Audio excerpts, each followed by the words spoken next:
Hi everyone, the topic for today's discussion is retirement of a partner. So retirement of a partner means a partner retires from the firm. He leaves the firm. He doesn't want to be in the business, right? He wishes to leave the firm. That's retirement. So retirement may take place as per the agreement. That means it's mentioned in the agreement that A, B, C or whoever the partner will retire after a certain period of time. So maybe after 1 year, 2 year or 3 years. So as the time comes, he may retire as per the agreement. Number 2, retirement takes place at will. That means it's already mentioned that whenever a partner wishes to retire, he can retire. It's already agreed beforehand, right? So that's retirement at will or retirement whenever the partner wishes to retire. He has that liberty. Then number 3, retirement with the consent, with the consent of all the partners. With the consent of all the partners. Like if there are 3 partners A, B, C, and C wants to retire and he discusses with all the partners, and if all the partners agree, then the C might retire or the C may retire. So these are the different ways of taking retirement from the business. Yes. This is also a change in partnership firm, change in the operation, change in the system of partnership firm, right? It is just like admission. An admission of a partner, there is a change in partnership agreement, isn't it? In the same way, whenever there is a retirement of a partner, there will be new agreement. The old agreement comes to an end, and new agreement will be made with the existing partners.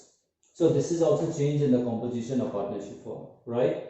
So whenever there is change taking place, so these are the effects that we have already seen at the time of admission. So I think same thing will continue even in the retirement of a partner. And then in the admission of a partner, what we had seen new profit sharing ratio. We have understood about it. We have understood about sacrificing ratio. We know the treatment of goodwill, right?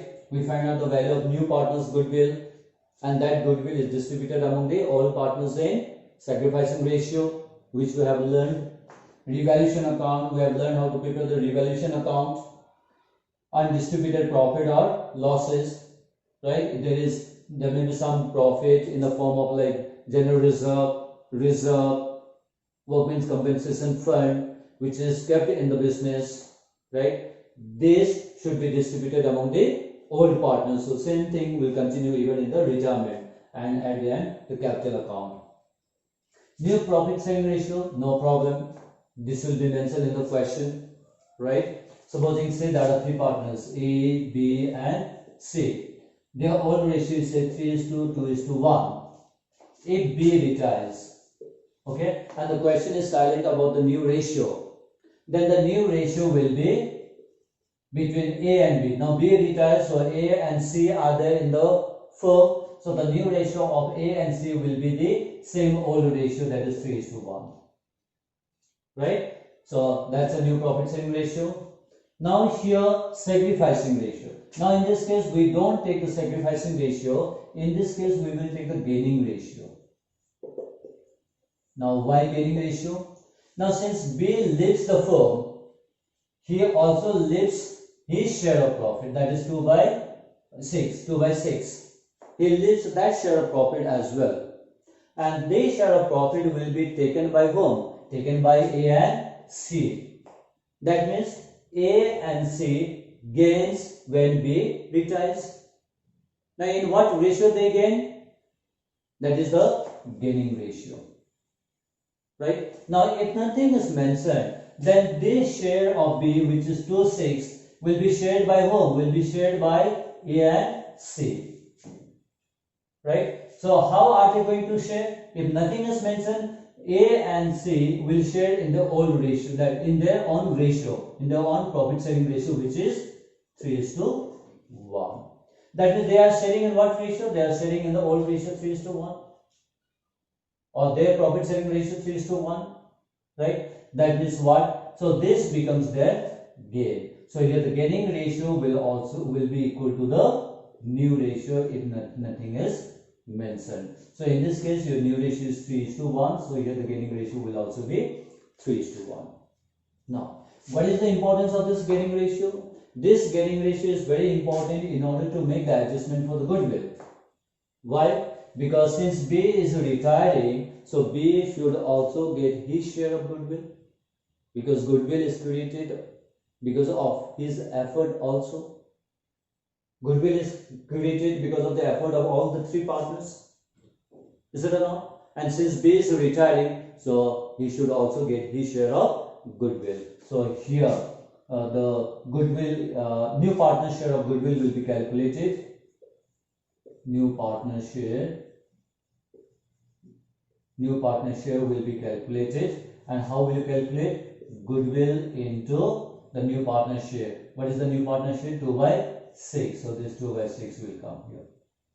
That is whose share? That is B share. So B share will get, so B will get B share of goodwill, right?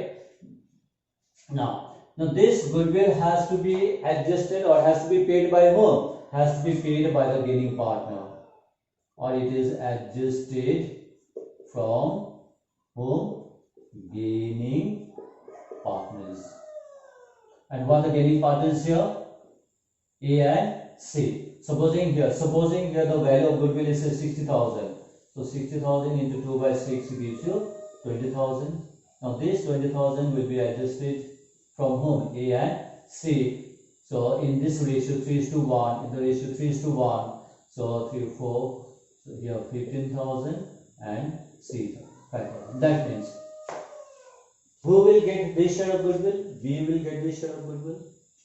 Paid by whom? Paid by the gaining partners. Who are gaining partner here? A and C. That means A need to pay 15,000 to B and C needs to pay 5,000 to B. So this is the treatment of goodwill. And you have the journal. You have the journal here. Gaining partners capital account debit to retiring partners capital account. So this is the journal for goodwill. Revaluation account, same as that in admission, right? We'll prepare revaluation account by taking the value of assets and liabilities which have increased or decreased. Okay, and we'll find out the profit or loss, and this profit or loss will be distributed among all the partners A, B, C in all ratios. Similarly, undistributed profit or losses like reserve, general reserve, okay, whatever is there in the balance sheet will again be distributed to all the partners A, B, C in all ratio. Then comes capital account. Now here B should get his entire share of capital when he is leaving the firm. That means he should get back his capital, his share of goodwill, his share of revaluation profit, his share of undistributed profit or loss. So this has to be calculated, and this is calculated by preparing the partner's capital account. Okay, and whatever amount due to the retiring partner should be paid. So lastly we come to the payment. How this payment to be made? So the payment, it can be paid or it can be transferred to what? Loan account. That means whatever amount is due to be paid to the retiring partner, that can be either paid entirely in cash or by check. So the payment can be done entirely. When the entire amount is paid to him, fine, no liability again towards the retiring partner, but right? Or if the firm does not have enough cash, then the firm may decide to transfer that amount to the loan account. That means that will be kept in the business as loan from B, right? So after retirement, the amount payable to the retiring partner will remain in the business as loan amount, and that loan amount will be paid to the retiring partner, say to B, with interest as per the agreement, right? So this is all you have in the retirement of a partner. This is what we go to do.